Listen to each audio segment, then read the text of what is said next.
بێگومان هەر هێزێکی سیاسی کە دروست دەبێت دەیان هۆکاری جیاجیای هەیە بۆ ئەوەی بێتە سەر شانۆی واقع و هەنگاوی کردەیی بنێت. ئاڕاستە سیاسیە جیاوازەکان پێویستیان بە دەرفەتی گونجاو هەیە تاوەکو بتوانن ببن بە ئەمری واقع و لەگەڵ ساتەوەختی هاتنیاندا هاو ئاهەنگ بن. کۆمەڵێکێکە لەو هێزانەی پێش دوو دێ لەمە پێش لە هەلومەرجێکی تایبەتدا ڕاگەیەندرا. ئێمە دەپرسین ئەو هۆکارە تایبەتیانە چی بوون کەوایان کرد کۆمەڵ وەک هێزێکی سەربەخۆ دەربکەوێت. یاری ئەمە پێش کۆمەڵ ئەبێ هەنگاوێک بگەڕێنەوە دواوە ئێمە بزوتنەوەی یەکبوونی ئیسلامیمان ڕاگەیاندبوو. زوتنەوەی یەکبوون دیار بوو پێک هاتبوو لە دوو زوتنەوەی سەرەکی بزوتنەوەی ئیسلامی و بزوتنەوەی ڕاپەڕین کە جێگەی ئومێد و دڵخۆشی موسڵمانان بوو بەعام هەموو لایەک بوو و لە سەرەتاوە هەنگاوی باشیشی بڕی لە قۆناغێکدا. بەڵام دیار بوو ئەم بزوتنەوەیە بەهۆی ئەوەی کەوە بڕیارە ناوخۆیەکان جێبەجێ نابوو، ئیشەکان ناڕۆشنە پێشەوە لە کاتێکە هەر ینی کۆمەڵێک گروپ و دەستە و تاقم بوو لە سێبەری بزوتنەوەی یەکبوونە. هەر بڕیارێک پەیوەندی بەلایەنێکەوە هەبوایە ئەو هەوڵێدا بربەست و کۆسپی و لەمپەری دروستە کرد بۆیە بڕیارە ناوخۆیەکان ناڕۆشن بەڕێوە. کە بڕیاری ناوخۆی نەبوو تەبای و برایەتی و تەفاهم و وەکو یەکتیمی ئیشکردن نەبوو بەتاکی کێشە و گرفتی گەورە دروستە بێ. ئەمە وای کرد کە بزوتنەوە یەکبوون بەرەو ئاقارەشی ئەو ئاقار ڕۆیشت کە زانیمان و تێکچوو ناچارە بۆ قەرەبووکردنی ئەمەوە قەرەبووکردنەوەی ئەمە بزوتنەوەی کۆمەڵی ئیسلامی ئەو کاتە ڕاگەیەنرا. کۆمەڵی ئیسلامی ئامانجەکانی ئەوە بوو کە وەکو بزوتنەوەیک وەکو تیمێک کەوا ئەو بێتاقەتی و ناومێدیەک کە کۆی ئەو کاتەی بزافی ئیسلامی گرتبەوە چارەسەرێک بێ بۆ ئەوە کێشە ناوخۆیەکان کۆتایی پێبێنێ و هەروەها پلان و بەرنامەی دەرەچیشی هەبێ و هەنگاوی بۆ بنێت و هەموو لایەک بە دڵخۆشی و بە ئومێدەوە بڕوانن. بەتاکیت کۆمەڵی ئیسلامی توانیتی لەو سەرەتاوە بەتابێت لە قۆناغەیەکەمە ئەم هەنگاوانەیە شتی باشی کرد. ئەو بابڵین ئەو ناومێدی هەبوو ڕەواندیەوە چۆ قۆناغێکەوە کە جیابوو لە قۆناغی پێشوو. لە ساڵی 1999 کە بزوتنەوەی یەکبوونی ئیسلامی پێکێنرا و بڕیاردرا ئەو کات کە دوای یەک ساڵ کۆنگرەی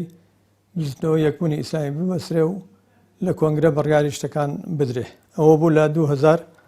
کۆنگرەی تەوێڵە بەسرا بە زیاتر لە 800 ئەندامی کۆنگرە بۆ ئەوەی بەکاروبارەکانی بزوتنەوەی یەکبوون دابچێتەوە و بەرنامەی داهات و دابنێت. بەڵام بەداخەوە لە ڕۆژی کۆتایی کۆنگرەکە بارودۆخی ناو کۆنگرە وەک بە شێوەیەکی ئاسایی نەڕۆیشت و کێشەی تێکەوت زۆر بەزەقی ئەوە بوو کۆتایی بە کۆنگرەکە هات و بەتایبەتی خەڵکێکە تەماشا دەکرد نەتیجەی دەرچوونی ئەندامانی سەرکردهاتی بە ڕەغبەتی ئەوان نەبوو مەسەلەکە لەسەر ئەوە بوو. دواتر کە گومان دەبرا کە کۆنگرەکە چارەسەری کێشەکان بێ بە پێچەوانەوە سەرەتای کێشەی گەورەتر هاتە بوو بە سەرەتایەکی گەورەتر بۆ کێشەکان. بۆ ماوەی 7-8 مانگ دوای کۆنگرە هیچ کۆبنەوەیەکی سەرکردهاتی نەکرا هەر لەبەرەو کێشانێکە لەنێو کۆنگرەدا دروست بوون. ئەوە بوو ناچار زۆربەی ئەندامانی دەرچووی ناو کۆنگرە و زۆربەی مەڵبەندەکان و زۆربەی هێزەکان بڕیاراندا کە کۆمەڵی ئیسلامی کوردستان ئێعلان بکرێت. ئەوە بوو لە 21/5/2001 ئێعلان کرا. بەتەکیت هەر کۆمەڵەیەک یان هەر حیزبێک کە ڕادەگەیەندرێ پێویستی بەوەیە کە پاشخانێکی هەبێ یەکەم دووەمیان ئامانجێکی لە پێش بێ. کۆمەڵی ئیسلامی دیارە لەو کاتە کە زۆربەی هەرە زۆری ئەندامانی بزوتنەوەی یەکبوونی ئیسلامی بوو. بزوتنەوەی یەکبوونی ئیسلامی پێک هاتبوو لە بزوتنەوەی ئیسلامی و بزوتنەوەی ڕاپەڕین. بەڵام دوای ماوەیە کە بەیەکەوە بوون ئەم وەزعی ناو بزوتنەوەی یەکبوونی ئیسلامی وای لێ کرد کە لە ڕووی ئیداریەوە کۆمەڵک کێشەی گەورەی ئیداری دروست بێت. ئەم کێشە گەورانە وای کردبوو کە لەو کاتەدا ئەم بزوتنەوەیە کە بزوتنەوەی با بڵێن یەکبوونی ئیسلامی لەو کاتە ناوی ئەوە بوو کۆمەڵێکی چەکدار بوو هێزێکی چەکدار بوو ئەو کێشە ئیداریانش کە دروست ببوو خەریک بوو کێشەکان گەورە دەبوون ئەو کێشە گەورە بوونانە دوایی بەتاکید سەری بۆشتی زۆر خراپ دەکێشە بۆیە دوای گفتوگویەکی زۆر دوای دراسەیەکی زۆر هەوڵێکی زۆر با بڵێن نەتیجە بۆەوەی گەی کە هێڵەکان یا با بڵێن تەوەجوهە ئیداری و فکرەکان لێک ئاشکرا بوون و دواییش تەمان ئەو ئاشکرابوونە بەزەقی دەرکەوت لە چەند هێڵێک و چەند ئاراستەیەک ئەوە بوو کە کۆمەڵی ئیسلامی جێکێک بوو لە هێزەکان لەو هێزانەی کە بڵێن لەو ئاراسانەی کە هەبوو بەڵام لە هەمان کاتیشە ئەوە بەرچاو نەدەکەوت کە کێ حەقا کێ ناحەقا هەر کەس پێی وابوو خۆی حەقە و مقابل ناحەقا بۆیە کێشەکان چاوەڕێی ترسی گەورەتریان لێ دەکرا لەوانەیە ئەوەی ئێمە لە ناوەوەدا دەمانبینی خەڵکی تر لە دەرەوە ئەوەی بەو شێوەیە نەبینی بێ بۆیش خەڵک چاوەڕێی ئەوەی نەدەکرد بەو شێوەیە زەق بێتەوە بەڵام ئێمە دەمانزانی کە کێشەکان گەورەترن لەوەی کە لە دەرەوە خەڵک دەیبینێ ئێمە خۆمان دەمانبینی کە کێشەکان چەند خەتەرن بۆیە ئەوە بوو کە کۆمەڵی ئیسلامی ڕاگەیاندرا دیارە ئەوەش هەروە بە سەهلی و بە ئاسانی نەبوو دوای دراسەیەکی زۆر دوای قسەیەکی زۆر دوای ئەوەی کە با بڵێن کۆمەڵ ڕاگەیاندرا و جەماعەتێکی ترمانەوە بە ناوی بێلایەن و جەماعەتێکی بە ناوی ئیسلاح و جەماعەت بە ناوی ئەنسار و ئینی هێزی دوی سۆران و بزوتنەوەی ئەو کاتی یەکبوون مایەوە ینی کۆمەڵێکی فراوان بە ولاولامانەوە دوای ئەوە بووکە نەتیجە لە چەند ئاراستەیەکدا خۆیان بینیەوە هەموو خەڵکە ئەو بوو کە کۆمەڵی ئیسلامیش ڕاگەیاندرا لە پێناوی ئەم کێشە ئیداریانەی کە لە بیندا هەیە نەبن بە کێشەی گەورە و خوان خواستە نەگاتە خوێن لە بین یەکدا بڕژێت بۆیە ئامانج لەوە بەرەو پێشبردن و بەرەو پێش بەردەوامبوون لە سەحوەی ئیسلامیەکە لە هەمان کات بەردەوامبوون هەبێت بەڵام بەریەکەوتن نەبێت ئەمە هەدەفەکە بوو هەر هێزێکی سیاسی بە شێوەی کارکردن و ئامانجەکانی دەناسرێتەوە ڕەنگە باشترین هێز ئەو هێزە سیاسێ بێ کە ئامانجی ڕوون و ڕەوای هەڵگرت بێ و لە درێژەی خەبات و کارکردنیدا بەردەوام ئاگای لە هێنانەدی ئامانجەکانی بێ هێزی سیاسی دوو ئامانجی لێک جیای هەیە ئامانجێکی ناوخۆیی کە کار لەسەر یەکخستنی بیرۆکەکان و هەوڵە ناوخۆیەکان دەدات بە هیوای یەکخستنیان ئامانجی دووەمیش بریتیە لەو خواستە جەماوەریانەی کە هێزەکە لە پێناویاندا دروست بووە کەواتە پرسیاری گرنگ ئەوەیە کۆمەڵ ئەو ئامانجانەی بۆی دروست بووە دوای دوو دێ لە کارکردن هاتوونەتە دی سپاس بخوام پێم وایە کۆمەڵ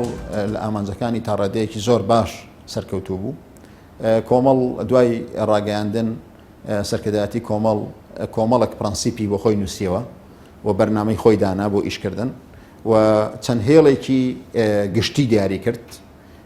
ئەم هێڵانە بۆ گشتی بوون یعنی بۆ تاک و ئەوانە نەبووە ینی و تا ئێساش ئەم هێڵە گشتیانە بەردەوامە بەڵام لەگەڵ تعدیلکردن و قسە لەسەرکردن و قابلی جەڕ و بەحەس بەڵام وەکو ئەساسیات ماونەتەوە ئەمە شتێکی دڵخۆشکەر بوو بۆ کۆمەڵ کە هەمومان پابند بین پێیەوە و بڕیارماندا کە پێوە پابند بین و لە چەند جار لە کۆبوونەوەی سەرکردایەتی و ئەوانش دووپات کرایەوە کە پابند بوون بەو هێڵە گشتیانەکە کارێکی ئەساسیە بۆ ئەوەی کە ئەم ئامانجانەی کە ئێمە هەمانە بەرەو پێشی بەرین ئەوە بوو کە ئەلحەمدولیلا بەرەو پێشتووە و وەکو جەنابەشت لە پرسیارەکەدا فەرمووت فعلاً کۆمەڵ هێزێکی چەکداری بوو ئەو چەکداریە ئاسان نەبوو جارێکی تر گەڕانەوە بۆ ڕێخستن و جەماوەری بوون بەڵام کۆمەڵ توانی ئەمە بکە و فعلاً سەرکەوتوو بوو تێیدا بەوەی کە کۆمەڵ لەگەڵ هێزە چەکدارەکەی دوایەوەی کە وەزئی سیاسی عێراق بۆ ئاراستەیە ڕۆی کە ئەمریکا پەلاماری عێراقی داگیر کرد و کۆمەڵی ئیسلامیش لەو کاتەدا بە ناحەق کەوتە بەر هێرشەکان دوای ئەوە کۆمەڵ کەزانی هێزی چەکداری لە ئێستادا لەوانەیە خزمەت بە وڵات و نیشتیمانەکە بە پێویستی زانی کە ئیعلانی ئەوە بکات کە هێزی چەکداری خۆی هەڵبگرێت ئەوە بوو کە هێزی چەکدارمان لابرد و بڕیارماندا کە هێزی جەماوەری بین و بۆ ئەوەش کۆمەڵ بەشداری لە پەرلەمان و لە حکوومەتدا کرد ئەوە بوو کە لە یەکەم بەشداریکردنی لە پەرلەماندا کۆمەڵ توانی کە بە لیستێکی سەربەخۆ بەشداری کرد زۆربەی هەرە زۆری لایەنەکان بە یەک لیست بەشداریان کرد تەنها کۆمەڵ مایەوە بەجیا بە سەربەخۆ بەشداری کرد کە 6 کورسی توانی بەدەست بێنێت کە ئەمە ئەم بەردەوامی بوونەش لەگەڵ جەماوەر بەردەوام بۆ تا ئێستا زۆر جار بەرزونزمی بووە لە متمانەی جەماوەر بە دەنگی کۆمەڵ، بەڵام پێم وایە کۆمەڵ لەبەرەوەی دامەزراوەیەکە ڕەگی چۆتە ناو جەماوەرەکەی خۆیەوە. لەوانەیە هێندێک جار جەماوەر بیەوێ سزای لایەنێکی سیاسی بدات لە ناویشان کۆمەڵی ئیسلامیش، لەبەر هەر شتێکە ئەوان پێیان وایە کە سیاسەتی کۆمەڵ سیاسەتێکی دروست نییە، بۆی ڕاستیکەنەوە لەوانەیە عقوبەیان دابێ، بەڵام پێم وایە دوجار کۆمەڵ دەبێتە ئەو با بڵێن ڕۆشناییە گەشاوەیە کە خەڵک ئومێدی پێێتی و دەبێتە مایەی دڵخۆشکردن دڵخۆشبوونی هەموو جەماوەر و کۆمەڵ کار بە ئەوەش دەکات کە بتوانێت حکمی ئەم وڵاتە وەرگێ و حکمی ئیسلامی لە وڵاتەدا تەطبیق بکات. طبیعی یەکێک لەو ڕەخنە گەورانەی کە ئێمە هەمان بوو ئەوەیە گرنگی بە شوڕا و منهەج نەدەدرا و کاری تاگڕەوی زۆر دەکرا. بۆیە یەکێک لەو ئامانجانەی کە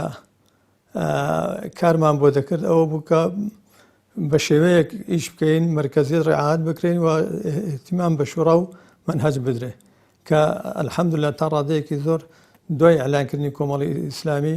ئەو مەسەلانە دەبینرە. مەسەلەیەکی دیکە بە شمولی کارەکان بکرێن وێڕای دەستگرتن بە چەکەوە ئەو کات کە بڵێن چەکدار بووین لە مەنتەیقەیەکی دیاریکراودا کۆمەڵی ئیسلامی و وێڕای ئەوە داکۆکیشمان لەسەرەوە دەکرد کە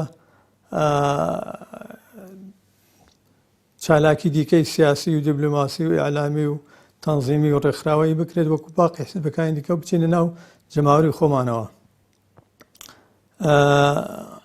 لە دەرەوەی خۆشمان ئامانجمان ئەوە بوو کە حکوومەت و خەڵک و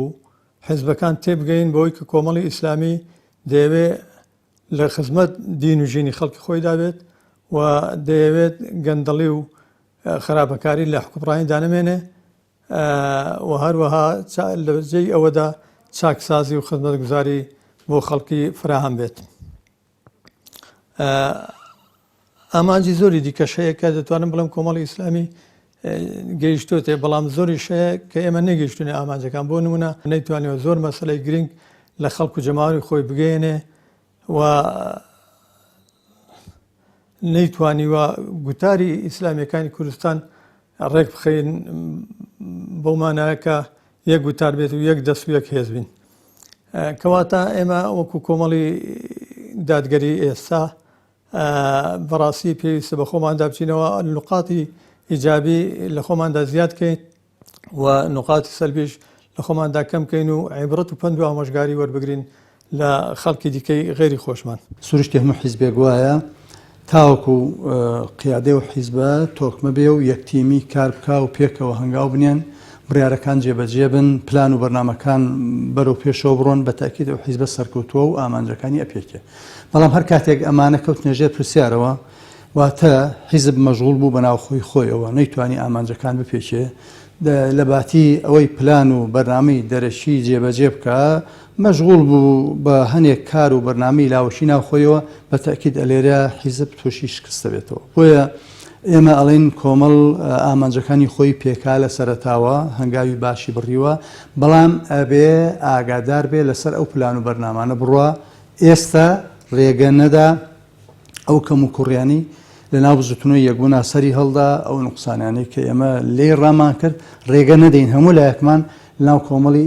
دادگەریە ئەمە سەر هەڵبدەنەوە ئەمانە دروست بنەوە، چونکە نەخۆشی هەر نەخۆشیە با هەر با ناوەکانیش جیابێ، با عینوانەکانیش جیابێ، با لە کەسەکانیش جیابێ. نەخۆشی نەخۆشیە، ئێمە ئەبێ هەوڵدەین خۆمان لە نەخۆشیەکان پارێزین، سیحەت و تەندروستیشی باش ببەخشین بە بزوتنەوەکەمان بۆ ئەوەی ئەو ئومێد و ئامالانی کە هەیە بە گۆڕ نەنرێت و بتوانین لە ئاستی پێویست و ئامانجی پێویستدا بین. ئایندە ئەو پانتاییە گرنگەیە کە ئاسوی بینینی هەر هێزێکی سیاسی ڕۆشن دەکات.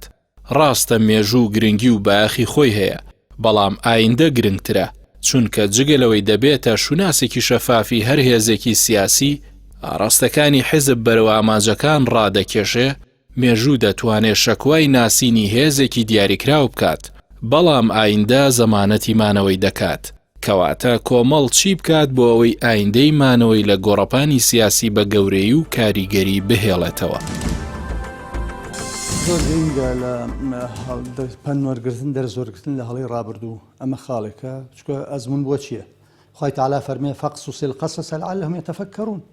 تۆ بەسەرهاتەکان بە ئەمریکا بە پێغەمبەر صلی الله علیه و سلم بە ئیمانداران بەسەرهاتەکان سەرگوزشتەکان بژێڕۆ با بیرێ بەڵکم بیرێ بکەنەوە. ئەبێ ئێمە بیرێ بکەینەوە نەهێڵین ڕابردوو دووبارە بێتەوە. پاشان ئێمە کۆنگرەیەکمان گرتووە کۆنگرەی 4 کۆمەڵێ پلان و بەرنامەی باشی تێدایە ئەجندای باشەیە ئەبێ قیادەی کۆمەڵی دادگەری سەرکردایەتەکەی بەجددی هەوڵدا بۆ جێبەجێکردنی ئەو خاڵانە هەندێک دەنگۆ و شتی ناخۆش لە ملەولا هەندێک جارە بیسترێ ئەبێ کۆمەڵ بە هیچ شێوەیەک بە هەر لە سەرۆکەوە تاوەکو ئەنجومنی باڵا تا سەرکردایەتی تا ئەنجومەنەکانی تریش هەوڵدەن ئەو جۆرە دەنگۆیانە بنبڕکەن و ڕێگەی پێ نەدەن چونکە ئێمە لە قۆناغێک داین با بڵێن شکست چاوەڕێمانەکە لەبەرەوەی وەکو چۆن دۆستمان هەیە ناحەزیشمان هەیە و هەروە لەمپەری زۆریشمان لە بەردەمدایە نابێ ئێمە لەبەر هەندێشتی لاوەشی و بەسیط شتێکی گەورە و گرنگ کە جێگەی ئومێدە لە دەست بدەین بۆیە ئەبێ ئێمە کار لەسەرەوەکەین کار لەسەر پلان و بەرنامەکان بکەین بەتابێت دوای کۆنگرە کۆمەڵی خاڵی گرنگ هەیە ڕەچاوی بکەین لەسەری بڕۆین ئەوەنەش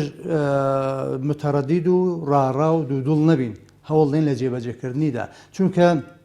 سروشتی ئینسان وایە بەردەوام پێویستی بە چاکسازی هەیە ئەمڕۆ سبەینی لێکجیان نابێ پێغەمبەر فەرمێ صلی الله علیه و سلم مەغبون من استوى يومه ئینسان هەردوو ڕۆژەکەی وەکو وەک بەزەری کردووە نابێ ئێمە وەکو باڵین کۆنگرەی 3 کۆمەڵی تێبینیمان هەبووە لە بەرەو کۆنگرەی 4مان کردووە نابێ ئێمە ئێستامان وەکو ڕابردوومان وابێ ئەبێ لە ڕابردوومان باشتر بێ چاکتر بێ چونکە ئەگەرنا ئێمە زەرمان کردووە سروشتی حیزب وایە نابێ بوەستێ کە وەستا دەوروبەرەکەی لێ پێشەکەوێت ئەو معناوەیە کە وەستای لە شوێنێک هاوەستای لەواچێ بیرکە تو ئینسان هەر احتفاز بەوە بکە ئەم وەزای خۆم بپارێزم هەر بمێنەوە قەی ناکەن ئەوە بە کەڵک نایە ئەوە غەڵەتە چونکە کە وەستای دەوروبەر لێت پێشەکەوێت کە لێت پێشکەوەی تۆ دوا ئەکەوی لە ئاسی پێویستدا نابی لە ڕووی سیاسیەوە لە ڕووی پەروەردە و تەنزیم و جەماوەر و ڕوئیا و داهاتوو و دنیابینی تۆ لە هیچ شوێکەوە لە ئاسی پێویستدا نابیت بۆیە ئەبێ ئێمە هەوڵدەین نەوەستین سەر لە قۆناغێک داین پێمان وترێ کۆمەڵی دادگەری ئێمە بزوتنوویکی ئیسلامین خان بانگراوندێکی ئیسلامی و ڕابردوو و کەوادیر و هەموو شتێکمان ئێمە بزوتنوویکی ئیسلامی بووین ئێمە ئەبێ لەم قۆناغە کە ناوێکمان بۆ خۆمان دانا و خۆمان لە خەڵک جیا کردوتەوە کە ناومان گۆڕیوە ئێمە گەرینگە بیرکەنەوە لە ساحەی خەڵکی تر ئێمە تا ئێستا نمونەی ئەمە زۆرە لە دەروەی کوردستانیش لە جیهانی ئیسلامی نمونەی ئەمە زۆرە ئێمە هەموو ملوانێ و هەموو چێبرچێ و هەموو کارێکمان لە ساحەی بچووکی خۆماندایە ئەبێ ئەمە هەوڵ دەین چێبرچەکان بەرینە ساحەی دەرەوەی ساحی خۆمان ساحی خەڵکی تر لایەنە ئێمە ساحەکەمان جێهێشتۆ بۆ لایەنە سیکۆلارەکان بۆ پارتەکانی تر بۆ ئالمانەکان بۆ ڕێکخراوەکانی تر ئەوان لەم ساحە بەرفڕەوانە و گەورەیان ملوانی ئەکەن چێبرچی ئەکەن پێشبرچی ئەکەن ساحەکان بۆ خۆیان بردووە لە هەموو ڕوویەکەوە جەماوەریش تەماشای ئەو ساحە و مەیدانەکە ئێمە لەوێیانین ئەبێ ئێمە هەوڵدەین بە هەر پلان و بەرنامەیەکە بچینە ئەوێەوە چونکە سروشتی گۆڕانکاری وایە ئەمە خاڵێکی گرنگە سروشتی گۆڕانکاری وایە بە ئاسانی نایە بەدەستەوە گۆڕانکاری قورسە گرانە بەردەوام دوو دەستە هەیە لە گۆڕانکاریە دەستەیەک ئەلێ با گۆڕانکاریکەین دەستەیەک ئەلێ ناخەتەر و نەیکەین محافیزکارە با بە هیچ نییە شتی تازەی تیانە و بە کەڵک نایە و جاروهەی تیامیشەکەن ئەبێ ئێمە هەوڵدەین ئەم خۆناغە تێپەڕێنی بچینە خۆناغی دووەمەوە ئەگەر نا ئێمە لەو ئاستەی خۆمان و کولە پێشەوە باسمان کرد وەستاوین ئەژوەستین کە وەستاین خەڵک لێمان پێش دەکەوێت ئەو ساحە گەورە و فرەوانە ئەبێ پلانمان هەبێت چۆن بچینە ئەوێەوە چۆن لە ڕۆی ڕاگەاندنەکەەوە لە ڕووی سیاسیەوە لە هەموو ڕۆکانی ترەوە لەوێ پلان و بەرناممان هەبێ و بتوانین ئەسپی خۆمان تاودەین چارەسەرەکە تەنیا لەوەدایە بە نەزەری من کۆمەڵی ئیسلامی دەبێ لە زۆر ڕۆوە بە خۆیدا بچێتەوە و گۆڕانکاری بەسەر خۆیدا بێنە بۆی کە بتوانێت لەگەڵ واقعەکەدا تەعامل بکات یەکەم پێش هەموو شتێک ئیسلام وەک خۆی وەک دینێکی ڕەحمەت للعالەمین تەڕەحکات و دین لە مەزهەبێکدا لە فاکدا لە قەولێکدا کورتەڵێنێ و نەبینێ دووەمیان تەعاملی ڕوبەڕووبوونەوە لەگەڵ داوا و بانگەواز لێک جیا بکاتەوە بۆ مانایەکە هەڵوێستێکی تایبەتی ڕوبەڕووبوونەوە هەڵوێستێکی تایبەتی دەوێت بەڵام داوا و بانگەواز هەڵبەستێکی دیکەی نەربوونیان و لێزانینی دەوێت. سێم کۆمەڵی ئیسلامی دەبێت سوود لە تەجروبەی ئیسلامیەکانی دنیا لە وڵاتەکانیان وەربگرێت بە چ شتێک بەرەو پێشەوە چوون بە چ شتێکیش بەرەو دووەوە هاتوونەوە. و ئیسلامیش بە شێوەیەکی شمولی تەماشا بکەین و گرنگی بە هەموو لایەنەکانی ژیان بدەین.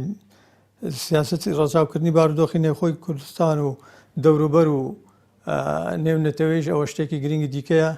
نابێت کۆمەڵی ئیسلامی دوور بێ لەوەی کە ئاگای لە چۆنیەتی هەڵسوکەوتی سیاسەتی وڵاتانی ئیقلیمی و دەولی نەبێت و بە هەمان شێوە ئاگای لە سیاسەتی نێوخۆی کوردستانیش نەبێ. و پێویستە لە بۆ هەر قۆناغا بۆ هەر کاتە شێوازێکی تایبەتی خۆمان ڕەچاو بکەین لە هەموو قۆناغەکاندا وەکو یەک ڕەفتار نەکەین، چونکە الفتوى تختلف زمانا ومكانا وشخصا. ئومێد دەکەین کە ئیشەکانمان کارەکانمان زیاتر بۆ خوا بێت و بە پێی شەرعی خوا بێت بۆی بەرهەمی دنیا و قیامەتی لێ بچینەوە. بەتەکید کۆمەڵ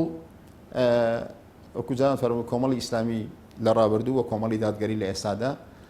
ئامانجەکانیان دەتوانم بڵێم هەر ئەو ئامانجانەی کە یەکەم جار لەسەری ئیتفاق کرا. ئەو ژەوەیە کە کۆمەڵ پێویستە لە داهاتوو بتوانێت خزمەتێکی زیاتر و زیاتری بە گەل و وڵات و نیشتیمانەکەی بکات. ئەویش بەوە دەبێت کە متمانەی جەماوەر بۆ لای خۆ بەدەستبێنێ. ئەو متمانەیەش بەچی بەدەستێ بە کردەوەکانی بە شێوەیەکی عملی بتوانێت ئەوەی کە پێویستە لەگەڵ جەماوەر بوون لەگەڵ جەماوەر بێ بە واقعی و هەر بە قسەنا بە قسە و بە عمل لەگەڵ جەماوەردا بێت و خەم و ئازارەکانی جەماوەر هەڵگرێ و ببێتە خزمەتکاری جەماوەرەکەی خۆی. جەماوەر بەگشتی هەڵبەتە کۆمەڵی ئیسلامی کە کرا بە کۆمەڵی دادگەری ئامانج لێی فراوانبوونە. فراوانبوون بۆ معنای ئیسلامی و ئەوانەی کە بە معنای کەلیمە ناویان پێیان وە مەسەن ئیسلامی بوون کە کۆمەڵک شەرت و شوشتیدا ئەوێ دادگەری بوون بە تایبەت فراوانترە بەوەی کە دادگەری بۆ هەموو جەماوەر بێت بۆ هەموو میلەت بێت بۆ هەموو ئەوش بەوە دەبێت کە وەکو وتمان پێویستە کۆمەڵ بە تەواوی معنا بچێتە ناو جەماوەرەکەی خۆیەوە و ئەو جەماوەرەش ناکە ینی با بڵێن وەلایی بۆ کۆمەڵ هەیە. هەموو جەماوەر بە شێوەیەکی گشتی و خەمی هەمویان هەڵگرێت و با هەر خەڵکێکیش پێی وابێت تا ئێستا قەنەعەتی بۆ کۆمەڵی دادگەری ئەو قەنەعەتە نەبێت کە دەنگی پێ بدا و سەری بخە. بەڵام دوجار کە تۆ خزمەتت کرد ئەویش دەگاتە ئەو قەنەعەتێک کە تۆ خزمەتی ئەو دەکەی خزمەتکاری ئەوی کە خزمەتکاری ئەوی ئامانجێکت نیە غەیری خزمەتکردن بۆ دین و بۆ دین و دنیاکەی نەبێت. کۆمەڵ مادام کۆمەڵێکی فراوانە کۆمەڵی دادگەری و پێکاتەیەکی فراوانە لە کۆمەڵ ڕاو فکری جیاواز پێکاتوە ئەمەش خۆی لە خۆیدا قووەتە. بەڵام لە هەمان کاتیش ئێمە چاوەڕێ ئەوەش بکەین کە ئەم جۆرە فکرانە کە کۆ دەبێتەوە سەریەک دوجار ڕاو ڕای جیاواز دروست دەکات. لە ئێستاشدا کۆمەڵک ڕاو ڕای جیاوازی هەیە، بەڵام لە هەمان لەگەڵ ئەوەشدا ئیدارەدانی ئەو وەسعە زەرورە. بەڵام کۆمەڵ بڵێ گرفتی نییە بەڵێ گرفتی هەیە، بڵێ هەمومان لە ناو کۆمەڵدا یەک ڕێین وەکو یەک قسە بکەین نەخێوان نییە. ڕاهەیە و ڕای جیاوازیش هەیە، بەڵام لەگەڵ ئەوەشدا ئێمە ئەبێ کۆمەڵ بوێر بین بتوانین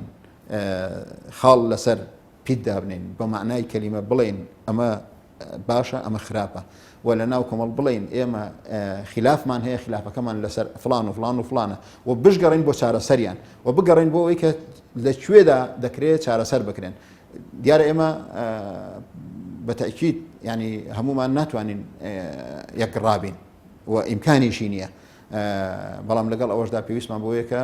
دان بە خۆماندا بگرین. ینی من ئەگەر ڕایەکەم هەیە لەگەڵ جەنابەت جیاوازە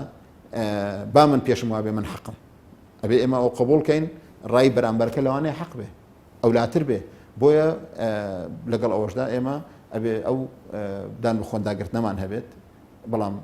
ناشی شارینەوە کە ئێمە گرفتی ناوخۆیمان هەیە و پێویستیشمان بە چارەسەرە.